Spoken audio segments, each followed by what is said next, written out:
नमस्कार दोस्तों, स्वागत है आपका एक बार फिर मेरे अपने YouTube चैनल में।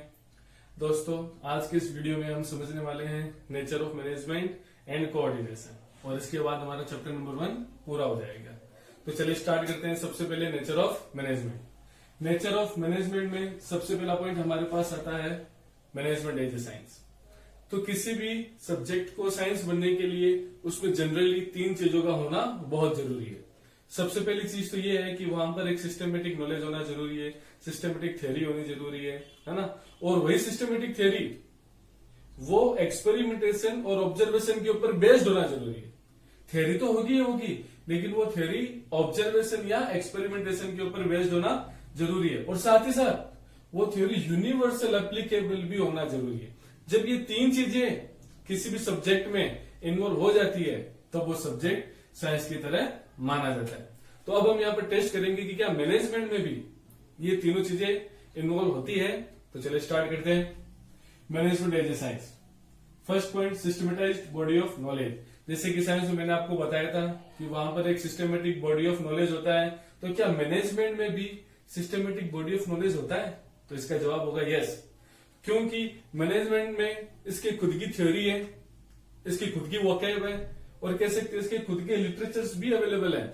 आज अगर अपन देखें जैसे कि IIM इंस्टीट्यूट है, इंडियन इंस्टीट्यूट ऑफ मैनेजमेंट, वो क्या चीज करवाता है? वो मैनेजमेंट की स्टडी तो करवाता है, मैनेजमेंट का जो नॉलेज है वही तो अपने स्टूडेंट्स को दे रहा है। तो कुल मिला के कह सकते हैं कि फर्स्ट पॉइंट के हिसाब से यहां पर मैनेजमेंट में भी साइंस है। फर्स्ट पॉइंट के हिसाब से मैनेजमेंट भी एक साइंस है। अब बात करते हैं सेकंड पॉइंट की।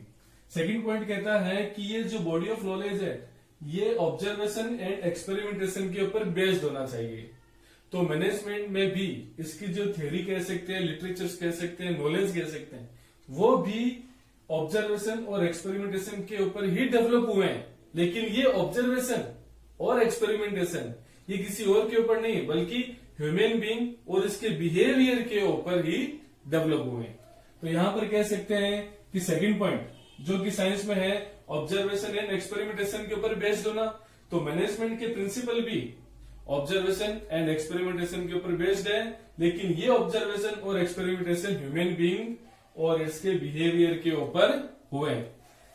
तो चलिए यहाँ पर सेकंड पॉइंट भी हमारे लिए डिस्कस हो गया और इससे कह सकते हैं कि मैनेजमेंट भी साइंस है। थर्ड पॉइंट आता है हमारे यहाँ पर यूनिवर्सल एप्लीकेबिलिटी। तो हमें यहाँ पर ये देखना होता है कि जिस प्रकार से साइंस का जो भी बॉडी ऑफ नॉलेज है वो यूनिवर्सल एप्लीकेबल है, तो क्या मैनेजमेंट में भी जो नॉलेज होगा वो क्या यूनिवर्सल एप्लीकेबल होगा? तो इसका जवाब क्या होगा? इसका जवाब ये होगा कि जब हमने observation and experimentation human being या इसके बिहेवियर के ऊपर किए हैं, जब हमने ऑब्जर्वेशन या एक्सपेरिमेंटेशन ह्यूमन बीइंग या इसके ऊपर किए हैं, जब ह्यूमन बिहेवियर खुद प्रिडिक्ट नहीं हो सकता आगे जाकर, तो क्या इसकी यूनिवर्सल एप्लीकेबिलिटी हो सकती है? क्या नहीं हो सकती, क्योंकि जिस प्रकार से ह्यूमन बीइंग और इसका जो बिहेवियर है, ह्यूमन बीइंग का जो बिहेवियर है उसको हम आगे फ्यूचर में प्रिडिक्ट नहीं कर सकते। तो यहां पर मैनेजमेंट की जो भी कह सकते हैं प्रिंसिपल्स है ना, वो प्रिंसिपल्स यूनिवर्सल एप्लीकेबल होंगे इसकी कोई गारंटी नहीं है। इसलिए हम कह सकते हैं कि application and use is not universal. Management के एप्लीकेशन या मैनेजमेंट का यूज ये यूनिवर्सल नहीं है, बल्कि इसको हमें मॉडिफाइड करना पड़ेगा according to the given situation. तो चलिए यहां पर मैंने शॉर्ट में लिखा है कि साइंस के लिए सबसे पहले हमारे पास एक नॉलेज है, एक थ्योरी होनी चाहिए। ये नॉलेज या ये थ्योरी ऑब्जर्वेशन एंड एक्सपेरिमेंटेशन के ऊपर बेस्ड होती है और साथ ही साथ ये यूनिवर्सल एप्लीकेबल होती है। तो यहां पर यूनिवर्सल एप्लीकेबिलिटी वाला पॉइंट नहीं हुआ। तो यहां पर कंक्लूजन क्या हो जाएगा कि मैनेजमेंट साइंस है या नहीं है? तो इसका जवाब क्या होगा? Management is not an exact science. तो यहां पर कह सकते हैं is not an exact science. तो management is not an exact science, ये हमारा क्या हो जाएगा? कंक्लूजन हो जाएगा। या कह सकते हैं मैनेजमेंट इज एन इनएग्जैक्ट साइंस, क्योंकि यहां पर मैनेजमेंट के जो भी प्रिंसिपल्स हैं वो प्रिंसिपल्स यूनिवर्सल एप्लीकेबल नहीं है। इनको हमें क्या करना पड़ेगा? गिवन सिचुएशन के अकॉर्डिंग मॉडिफाइड भी करना पड़ेगा। चलिए अब हम समझते हैं मैनेजमेंट एज एन आर्ट। तो यहाँ पर ध्यान देने वाली बात यह है कि वापस से आर्ट होने के लिए किसी भी सब्जेक्ट में 3 चीजों का होना बहुत जरूरी है। वो 3 चीजें कौन सी है? पहला पॉइंट है existence of the theoretical knowledge, दूसरा कौन सा है पर्सनलाइज्ड एप्लीकेशन, और तीसरा कौन सा है based on practice and creativity. मतलब आर्ट बनने के लिए सबसे पहली बात तो आपके पास कुछ नॉलेज होना चाहिए। उस नॉलेज को कोई भी व्यक्ति अपने हिसाब से उसको अप्लाई करेगा और उसमें वो बेस्ट तभी बन पाएगा जब वो रेगुलर बेसिस के ऊपर प्रैक्टिस करे और उसमें कुछ नयापन लाए, और या कह सकते हैं उसमें कुछ वो क्रिएटिव हो, है ना। तो यहाँ पर भी हम ये देखेंगे कि क्या मैनेजमेंट में भी ये तीनों चीजें अवेलेबल है या इन्वॉल्वमेंट है। तो पहले स्टार्ट करते हैं इसमें मैनेजमेंट। तो जिस प्रकार से आर्ट में थ्योरेटिकल नॉलेज होता है तो उसी प्रकार से मैनेजमेंट में भी थ्योरेटिकल नॉलेज तो होता ही है, जो कि हमने मैनेजमेंट एज ए साइंस में भी जस्ट पढ़ाई है ना। तो इसमें कह सकते हैं कि मैनेजमेंट की खुद की थ्योरी होती है, उसके खुद के प्रिंसिपल्स भी होते हैं। तो चलिए यहाँ पर कह सकते हैं कि मैनेजमेंट एज एन आर्ट हो गई फर्स्ट पॉइंट के हिसाब से। सेकंड पॉइंट कहता है कि पर्सनलाइज्ड एप्लीकेशन। ये जो नॉलेज है इसका हर कोई अपने अपने हिसाब से एप्लीकेशन करता है। तो यहाँ पर भी हम ये देखेंगे कि कोई भी मैनेजर होगा उसने जो भी नॉलेज पहले से डिराइव किया है तो वो उसको कंपनी की गिवन सिचुएशंस में, या कह सकते हैं कि प्रिवेलिंग सिचुएशंस में अपने हिसाब से वो क्या करेगा, डील करेगा। तो यहाँ पर भी ये वाला पॉइंट पूरा हो गया कि भाई मैनेजमेंट में भी जो मैनेजर है जो उसने जो नॉलेज एक्वायर किया है उसको वो भी अपने एक यूनिक मैनर में, या कह सकते हैं अपने हिसाब से अप्लाई करता है। थर्ड नंबर बात ये आती है कि जब आप आर्ट में बेस्ट होना चाहते हैं तो उसके लिए आपको रेगुलर प्रैक्टिस और आपको क्रिएटिव होना जरूरी है। तो इस हिसाब से कह सकते हैं कि मैनेजमेंट में भी क्या ये चीज है। तो इसमें देखिए क्या लिखा हुआ, गुड मैनेजर। अगर कोई भी अच्छा मैनेजर होगा वो क्या करता है, उसमें भी प्रैक्टिस करने की जरूरत होती है, वो भी क्रिएटिविटी लेकर आता है और वो भी इमेजिनेशन करता है। फ्यूचर की जो प्रॉब्लम है उनको सोल्व करने के बारे में वो रेगुलर प्रैक्टिस या कह सकते हैं इमेजिनेशन भी करता है, या कह सकते हैं कि अगर जो कंपनी के जो काम वगैरह होते हैं उनको किस प्रकार से कम कॉस्ट के ऊपर और बेटर आउटपुट ला सकें, इस चीज के बारे में भी वो क्रिएटिव होता है। तो यहां पर भी कह सकते हैं कि मैनेजमेंट आर्ट है। तो यदि हम इन तीनों चीजों को देखें कि भी मैनेजमेंट में इसकी अपनी थ्योरी होती है, इस थ्योरी को मैनेजर अपने हिसाब से गिवन सिचुएशन में यूनिक मैनर में अप्लाई करते हैं, और साथ ही साथ वो खुद मतलब यहाँ पर कौन, मैनेजर। यहाँ पर मैनेजर खुद भी क्या करते हैं, कंटिन्यूअसली बहुत सारी प्रॉब्लम के साथ डील करते हैं। तो उसके लिए वो अपने एक्वायर्ड नॉलेज में प्रैक्टिस करते हैं, उसमें कुछ क्रिएटिविटी लाने की भी कोशिश करते हैं। तो यहाँ पर कह सकते हैं कंक्लूजन में मैनेजमेंट आर्ट है या नहीं है, तो मैनेजमेंट आर्ट है। इसको अगर देखा जाए तो इसका एक मैं आपको एग्जाम्पल दूंगा और आपको अच्छे से समझ में आ जाएगा। जैसे कि सपोज करो कि अगर कोई भी सिंगर कह सकते हैं या अगर कोई म्यूजिक कंपोजर है ना, तो सिंगर बनने के लिए या फिर म्यूजिक कंपोजर बनने के लिए आपके पास संगीत के 7 सुरों का ज्ञान होना बहुत जरूरी है। तो ये हो गया हमारे लिए थ्योरेटिकल नॉलेज। जैसे कि अगर बात कर सकते हैं सोनू निगम की, है ना, उसको भी 7 सुरों का ज्ञान बहुत ही अच्छे से। अब यहाँ पर बात ये आती है कि वही 7 सुरों का सोनू निगम अपने हिसाब से, या कह सकते हैं कि जो भी सिंगर्स हैं वो अपने हिसाब से उनको अप्लाई करते हैं हर एक सॉन्ग में, लेकिन उन सब में बेस्ट वही बन पाता है जो कि उन 7 सुरों में रेगुलर प्रैक्टिस करता है और उसमें कुछ नयापन लाने की कोशिश करता है, तभी जाकर वो बेस्ट हो पाता है। तो चलिए आर्ट के बाद में अब हम स्टार्ट करते हैं प्रोफेशन, कि क्या मैनेजमेंट में भी प्रोफेशन वाली फीचर्स अवेलेबल है या नहीं है। तो इसमें देखिए सबसे पहले लिखा हुआ है प्रोफेशन में well defined body of knowledge. मतलब क्या हो गया कि यदि आप प्रोफेशनल स्टडी करने वाले हैं, तो वहां पर एक well defined body of knowledge है। तो क्या मैनेजमेंट में भी ऐसा कुछ नॉलेज है? तो सीधी सी बात है, कह सकते हैं कि मैनेजमेंट की बुक्स भी पब्लिश होती है, मैनेजमेंट के जर्नल्स भी आते हैं जिनमें कि मैनेजमेंट के प्रिंसिपल्स लिखे हुए होते हैं, मैनेजमेंट की थियरीज लिखी हुई होती है ना। तो ये सारी चीजें कहाँ पर पढ़ते हैं, ये कह सकते हैं जैसे कि आप अभी पढ़ रहे हैं अपने स्कूल में, है ना, ये बहुत सारे कॉलेजेस हैं, इंस्टीट्यूशंस हैं, वहां पर भी इन चीजों को पढ़ाया जाता है। तो कुल मिला के इस पॉइंट के हिसाब से तो मैनेजमेंट एज ए प्रोफेशन हो गया। Second number point, restricted entry. यदि आपको प्रोफेशनल बनना है या अगर आपको किसी प्रोफेशन में एंट्री करनी है तो उसके लिए आपको क्या करना पड़ेगा, आपको उसके एग्जाम देने पड़ेंगे, है ना, उसको पास आउट करना पड़ेगा। फिर वहां का जो एसोसिएशन होगा, जो भी इंस्टीट्यूट होगा, वो आपको सर्टिफिकेट देगा मेंबर का, तभी जाकर आप प्रोफेशनल बन पाएंगे। लेकिन क्या मैनेजर बनने के लिए हमें किसी इंस्टीट्यूट से पास आउट होना जरूरी है? ऐसी कोई रिक्वायरमेंट नहीं है। तो यहां पर देखो क्या लिखा हुआ है, रेस्ट्रिक्टेड एंट्री में नो सच रेस्ट्रिक्शंस, मतलब कि अगर आपको मैनेजर बनना है तो वहां पर आपको कोई डिग्री लेने की आवश्यकता नहीं है। लेकिन हमारे यहाँ पर आईआईएम जैसे इंस्टीट्यूट हैं जो कि मैनेजमेंट की स्टडीज करवाते हैं। लेकिन वापस से एक ही चीज रिपीट करूंगा, आईआईएम जैसे इंस्टीट्यूट है जो कि मैनेजमेंट की स्टडीज करवाते हैं, लेकिन मैनेजर बनने के लिए आईआईएम से पास आउट होना क्या जरूरी है? ऐसा कोई जरूरी नहीं है, ऐसी कोई रिक्वायरमेंट नहीं है। थर्ड नंबर पॉइंट आता है प्रोफेशनल एसोसिएशन। कोई भी प्रोफेशनल है वो अपने इंस्टीट्यूट से या कह सकते हैं अपने प्रोफेशनल एसोसिएशन से जुड़ा हुआ होता है। जैसे कि सीए के लिए ICAI, institute of chartered accountant of India, CS बनने के लिए ICSI, institute of company secretaries of India, है ना, उनसे वहां का एफिलिएशन होना जरूरी होता है। लेकिन क्या मैनेजमेंट में मैनेजर के लिए ऐसा कुछ जरूरी है? तो यहां पर क्या लिखा हुआ है, नो कंपल्सन, ऐसा कोई जरूरी नहीं है। हालांकि कह सकते हैं कि हमारे इंडिया में ऑल इंडिया मैनेजमेंट एसोसिएशन बना हुआ है, नो डाउट हमारे यहाँ पर ऑल इंडिया मैनेजमेंट एसोसिएशन बना हुआ है, लेकिन वहां से अगर आप एसोसिएट होगे तभी आप मैनेजर बन पाओगे। ऐसी कोई हार्ड एंड फास्ट कोई रिक्वायरमेंट नहीं है, ऐसा कोई कंपल्सन नहीं है।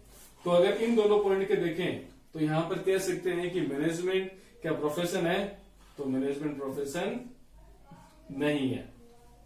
Fourth number, ethical code of conduct. इसका मतलब ये हो गया कि जो भी प्रोफेशनल है ना, उसको अपने इंस्टीट्यूट के कोड ऑफ कंडक्ट को फॉलो करना जरूरी है, मैंडेटरी है। अब बात करते हैं मैनेजमेंट में।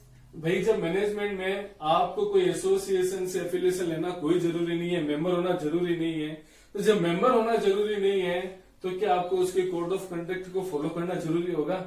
नहीं होगा, ऑब्वियस सी बात है। तो यहां पर भी कह सकते हैं कि मैनेजमेंट प्रोफेशन नहीं है। फिफ्थ पॉइंट ये आता है कि जो भी प्रोफेशनल होते हैं उनका क्या मोटिव होता है? सोसाइटी को सर्विसेज देना। जो भी प्रोफेशनल होते हैं उनका मोटिव क्या होता है कि कुछ नॉमिनल फीस के बदले में सोसाइटीज को सर्विसेज देना। तो यहाँ पर मैनेजमेंट में क्या चीज होती है? मैनेजमेंट में जो भी मैनेजर होता है उसकी कोशिश यही रहती है कि वो कंपनी को ज्यादा से ज्यादा प्रॉफिट कमा के दे, कंपनी को ज्यादा से ज्यादा प्रॉफिट कमा के दे, और साथ ही साथ उसकी एक कोशिश और क्या रहेगी कि वो कंपनी के प्रोडक्ट की क्वालिटी भी बनाए रखे। तो यहाँ पर देखते हैं मैनेजमेंट में कि जो भी मैनेजर्स होते हैं वो हेल्प करते हैं ऑर्गेनाइजेशन को to earn the profit and maintaining the quality also. लेकिन अगर इन दो चीजों के अगर आप देखते हैं, ध्यान में रखते हैं, तो इसका मतलब क्या हो गया कि हमारे यहाँ पर मैनेजमेंट में सर्विस मोटिव तो है, नो डाउट हम क्वालिटी सर्विसेज की बात कर रहे हैं, क्वालिटी आउटपुट की बात कर रहे हैं, लेकिन क्या फुल्ली सर्विस मोटिव है क्या? ऐसा यहाँ पर नहीं है। तो इसको भी कह सकते हैं यहाँ पर कंक्लूजन में अब कि क्या मैनेजमेंट एज ए प्रोफेशन सही है? तो यहाँ पर क्या लिखेंगे? Management as a profession means यहाँ पर नॉट फुल फ्लेज्ड प्रोफेशन, कि मैनेजमेंट में प्रोफेशन की सारी फीचर्स का इन्वॉल्वमेंट नहीं होता है। केवल एक या दो फीचर का हो जाना, केवल एक या दो फीचर का हो जाना किसी भी थ्योरी को वहां पर 100% नहीं कह सकते। तो इसलिए यहाँ पर कंक्लूजन ये होगा, management is not full fledged profession. तो चलिए अब हम स्टार्ट करते हैं कोऑर्डिनेशन। कोऑर्डिनेशन को सिंपल टर्म्स में हम क्या कह सकते हैं? तालमेल बिठाना, सामंजस्य बिठाना, है ना। अब यहाँ पर बात ये आती है कि सर तालमेल किस में बिठाना होता है? तालमेल हमें डिफरेंट जो डिपार्टमेंट्स होते हैं उनकी एक्टिविटीज में तालमेल बिठाना होता है, ताकि डिफरेंट डिपार्टमेंट्स अपने अपने ऑब्जेक्टिव के साथ वो कंपनी के ऑब्जेक्टिव को ध्यान में रखे और उसको अचीव करने में लगे रहें। तो इसमें देखो स्टार्ट करते हैं इंट्रोडक्शन से। तो कोऑर्डिनेशन क्या चीज होती है, इसमें हम सबसे पहले पढ़ेंगे इंट्रोडक्शन या कह सकते हैं इसका बैकग्राउंड, फिर इसके बाद में हम इसकी डेफिनेशन पर आएंगे। तो इसमें देखो क्या लिखा है, different departments depend on each other. जो भी डिपार्टमेंट्स होते हैं वो एक दूसरे के ऊपर डिपेंडेंट होते हैं। डिपेंडेंट किस सेंस में हो सकते हैं, चाहे वो रिसोर्सेज के मामले में हो, चाहे वो इंफॉर्मेशन शेयर करने के मामले में। मतलब कि जो भी डिपार्टमेंट्स होते हैं वो रिसोर्सेज शेयर करने में या फिर इंफॉर्मेशन शेयर करने में एक दूसरे के ऊपर डिपेंडेंट होते हैं, है ना। अब जैसे इंफॉर्मेशन क्या हो सकती है कि जैसे परचेज डिपार्टमेंट का काम होता है परचेज करना, तो जब तक प्रोडक्शन डिपार्टमेंट से रिक्वायरमेंट नहीं आएगी तो वो क्यों परचेज करेंगे, तो ये इंफॉर्मेशन के ऊपर डिपेंडेंस हो गया, है ना। तो अब यहाँ पर बात ये आती है कि जब वो सारे के सारे डिपार्टमेंट एक दूसरे के ऊपर डिपेंड होते हैं तो यहाँ पर मैनेजर को क्या करना पड़ेगा, मैनेजर को उन डिफरेंट डिपार्टमेंट को हार्मोनाइज करना पड़ेगा, इंटीग्रेशन देना पड़ेगा, ताकि वो कॉमन गोल को अचीव कर सके।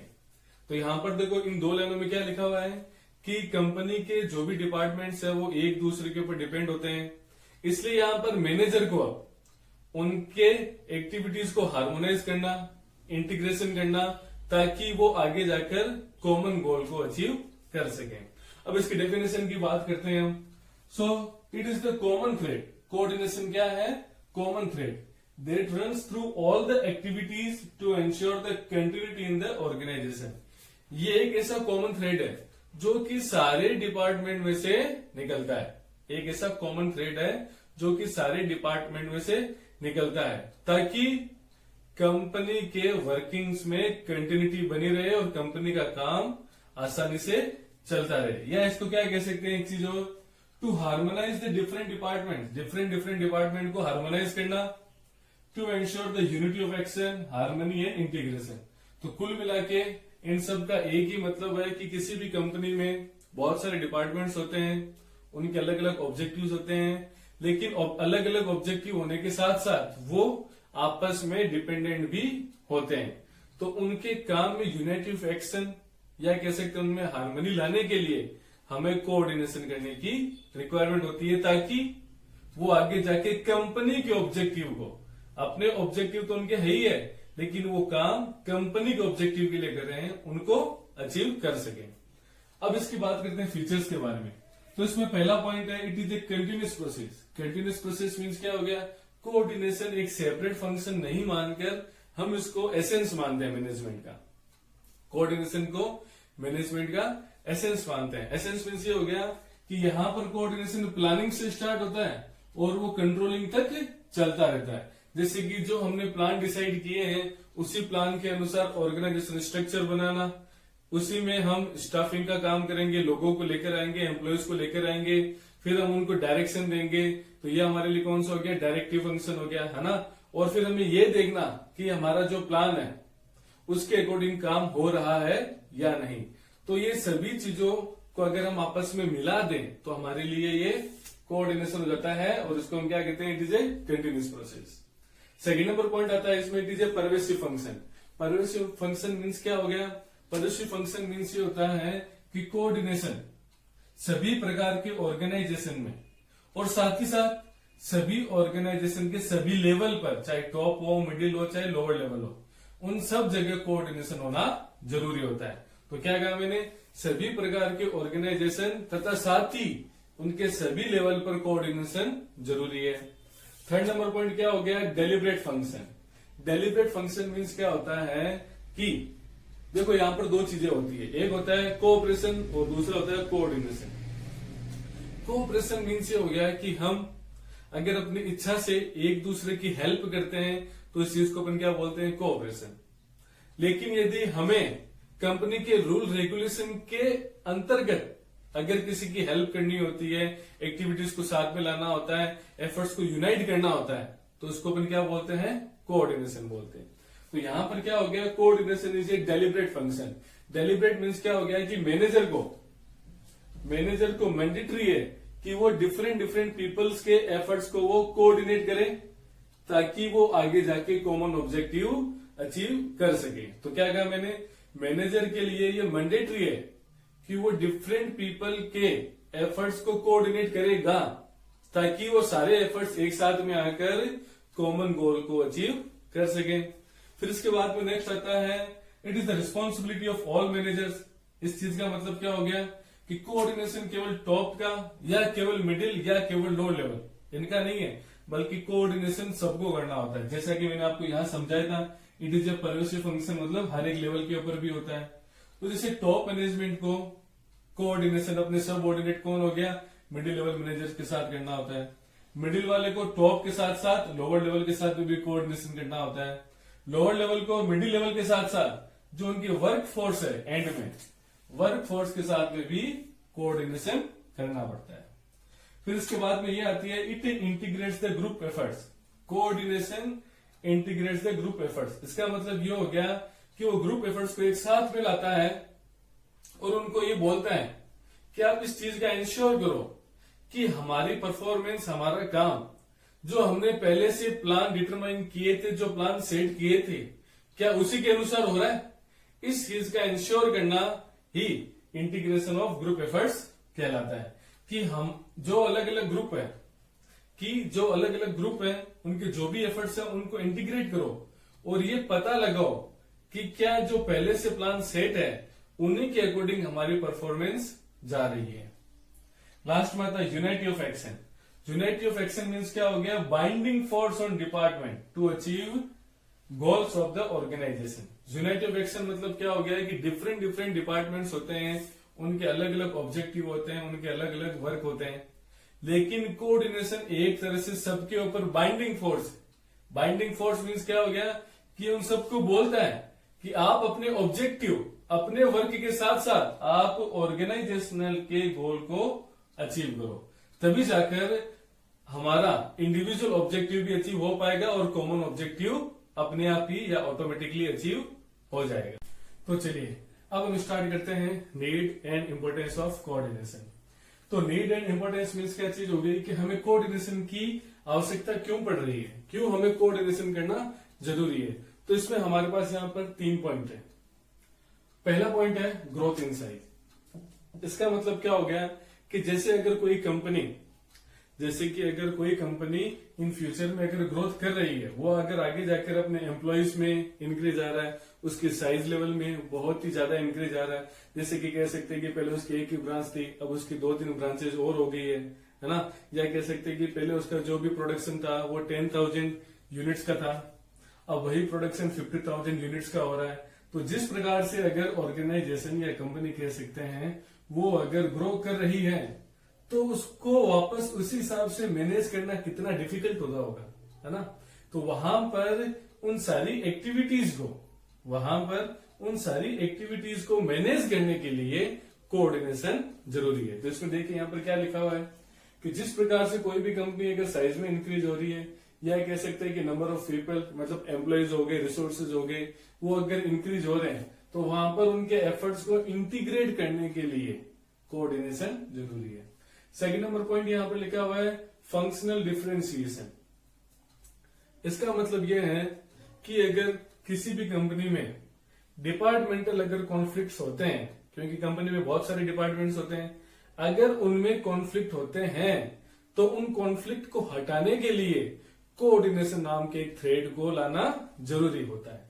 इसलिए देखो यहाँ पर क्या लिखा हुआ है कि अगर डिफरेंट डिपार्टमेंट में अगर कॉन्फ्लिक्ट अराइज होता है, सीधी सी बात है, क्योंकि डिपार्टमेंटल ऑब्जेक्टिव अलग होते हैं और कंपनी का ऑब्जेक्टिव अलग होता है। डिपार्टमेंटल ऑब्जेक्टिव जब एक साथ में आएंगे तभी जाकर कंपनी का ऑब्जेक्टिव आ पाएगा। इसलिए हमें वहां पर यूनिटी ऑफ एक्शन लाने के लिए कोऑर्डिनेशन की आवश्यकता होती है। थर्ड नंबर पॉइंट लिखा हुआ है स्पेशलाइजेशन। स्पेशलाइजेशन, इस पॉइंट को ध्यान से समझना। होता क्या है कि आज के जमाने में कोई भी कंपनी स्पेशलिस्ट को हायर करना चाहती है ना। और स्पेशलिस्ट अगर अपन हायर करते हैं, जो भी एक्सपर्ट होते हैं, तो वो किसी दूसरे से सलाह लेने से बचते हैं। वो ऐसा सोचते हैं कि भाई जो भी अगर एक्सपर्ट है वो तो मैं खुद हूं, तो मैं दूसरे से क्यों सजेशंस लूं, मैं क्यों किसी और से ओपिनियन लूं। तो यहां पर क्या हो सकता है कि उन डिफरेंट स्पेशलिस्ट में बहुत सारे इंटरेस्ट में कॉन्फ्लिक्ट हो सकता है, उनके ओपिनियन में कॉन्फ्लिक्ट हो सकता है ना, उनके अप्रोचेस में कॉन्फ्लिक्ट हो सकता है, क्योंकि वो एक दूसरे से सजेशन ले नहीं पाते। तो यहां पर हमें क्या करना पड़ेगा, कोऑर्डिनेशन उनमें मेंटेन करना पड़ेगा। उनको ये समझाना पड़ेगा कि भले ही आप स्पेशलिस्ट हो, लेकिन काम तो आप किसी एक कंपनी के लिए ही तो कर रहे हो।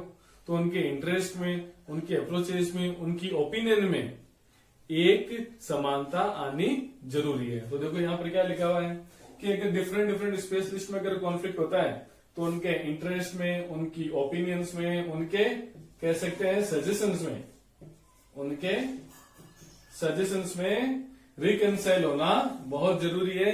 इसलिए वहां पर कोऑर्डिनेशन की आवश्यकता होती है। तो कुल मिला के हमारे नीड एंड इंपोर्टेंस के तीनों पॉइंट हो गए। अब इसका लास्ट टॉपिक है कि coordination is the essence of management. Coordination is essence of management. यहां पर देखने वाली बात यह है कि कुछ लोग ये बोलते हैं कि कोऑर्डिनेशन एक मैनेजमेंट का सेपरेट फंक्शन है, तो कुछ लोग ये बोलते हैं कि कोऑर्डिनेशन एक सेपरेट फंक्शन ना होकर ये पूरे के पूरे मैनेजमेंट का ये एसेंस है। तो हमें यहाँ पर एसेंस किस हिसाब से है उसको हमें समझना पड़ेगा। तो इसमें देखो फर्स्ट नंबर पॉइंट क्या लिखा हुआ है, प्लानिंग। तो प्लानिंग में कोऑर्डिनेशन किस प्रकार से रिक्वायर होगा, क्योंकि हमारे यहाँ पर जो भी मेन प्लान और सपोर्टिव प्लान होते हैं, मेन प्लान तो कंपनी का गोल हो गया, उस गोल को अचीव करने के लिए हमने जो सपोर्टिव प्लान बनाए उनमें भी तो कोऑर्डिनेशन होना जरूरी है, ताकि सपोर्टिव प्लान मेन प्लान को अचीव करने के लिए ही बने, उनकी दिशा कोई अलग ना हो। सेकेंड नंबर लिखा हुआ ऑर्गेनाइजिंग में भी कोऑर्डिनेशन जरूरी है। कैसे कि भाई जैसे हमारे अगर प्लान तो तैयार हो चुका है ना, अब उस प्लान को अचीव करने के लिए हमें डिफरेंट रिसोर्सेज चाहिए, है ना, तो उन रिसोर्सेज में भी कोऑर्डिनेशन जरूरी है ना। और साथ ही साथ उन रिसोर्सेज में एक ह्यूमन रिसोर्स होता है, तो ह्यूमन रिसोर्सेज में ऑथोरिटी, रिस्पॉन्सिबिलिटी और अकाउंटेबिलिटी, कि भाई किसके पास अथॉरिटी है और जिसके पास अथॉरिटी है रिस्पॉन्सिबिलिटी भी उसी को पूरी करनी पड़ेगी, और एंड में उस काम को पूरा होने या ना होने के लिए अकाउंटेबल भी वही पर्सन होगा। तो यहां पर भी हमें कोऑर्डिनेशन की रिक्वायरमेंट होती है डिफरेंट रिसोर्सेज में, और साथ ही साथ ऑथोरिटी, रिस्पॉन्सिबिलिटी और अकाउंटेबिलिटी को मेंटेन करने में। थर्ड नंबर चीज आती है स्टाफिंग। अब हमने यहाँ पर रिसोर्सेज के बारे में बातें कर ली, रिसोर्सेज के बारे में स्ट्रक्चर बना लिया, और फाइनली हमारे यहाँ पर क्या होगा, ह्यूमन रिसोर्स हमें लाने पड़ेंगे कंपनी में, क्योंकि अंत तक काम तो उन्हीं को ही करना है। तो यहाँ पर देखने वाली बात यह है, यहाँ पर कोऑर्डिनेशन क्या होगा कि भाई हमने जिस प्रकार का पर्सन लिया है, जो उसका स्किल है, जो उसकी टैलेंट है ना, जिस प्रकार का पर्सन हमने लिया है उसको उसी के हिसाब की जॉब देनी चाहिए। अब जैसे अगर मैंने अगर किसी बीटेक को ले लिया और मैं उसको अकाउंट्स का काम दे रहा हूं, तो ये कहां से कोऑर्डिनेशन हुआ। भाई अगर कोई इंजीनियरिंग की डिग्री लेकर आया है और आप उसको अगर सीए वाला काम दे रहे हैं तो कोई कोऑर्डिनेशन नहीं हुआ, समझ गए। अब आता है डायरेक्टिंग में कोऑर्डिनेशन कैसे होगा। डायरेक्टिंग मैंने आपको बताया था कि एम्प्लॉयर जो एम्प्लॉइज के साथ में जो भी कम्युनिकेशन करता है उसको अपन क्या बोलते हैं, डायरेक्टिंग। तो वहां पर भी सुपीरियर और सबऑर्डिनेट में कोऑर्डिनेशन होना जरूरी है। जो वो ऑर्डर दे, जो इंस्ट्रक्शन दे, जो वो सजेशन दे, उनके ऑर्डर, इंस्ट्रक्शन, सजेशन ऐसे होने चाहिए ताकि सबऑर्डिनेट को ये लगे कि ये ऑर्डर और इंस्ट्रक्शंस कंपनी के वेलफेयर के लिए हो रहे हैं, जिससे वापस हमारा भी आगे जाके वेलफेयर होगा। इस हिसाब से कोऑर्डिनेशन जरूरी है। फिफ्थ नंबर पॉइंट क्या कह रहे हैं, कंट्रोलिंग में कोऑर्डिनेशन कैसे। हमें यह देखना पड़ता है कि हमारी जो एक्चुअल परफॉर्मेंस है क्या वो हमारे स्टैंडर्ड प्लान के अकॉर्डिंग चल रही है या नहीं। अगर नहीं चल रही है तो हम वहां पर क्या करते हैं, करेक्टिव एक्शंस लेते हैं। तो वही करेक्टिव एक्शंस लेना क्या हो गया, कोऑर्डिनेशन हो गया। तो कुल मिला के आपके फर्स्ट चैप्टर यहां पर एंड होता है। दोस्तों अब आपको लेक्चर कैसा लगा प्लीज अपने व्यूज कमेंट बॉक्स में जरूर देना, और अगर वीडियो आपको अच्छा लगे, चैप्टर आपको अच्छे से समझ में आया तो इसको लाइक और शेयर और सब्सक्राइब भी जरूर करना। Thank you.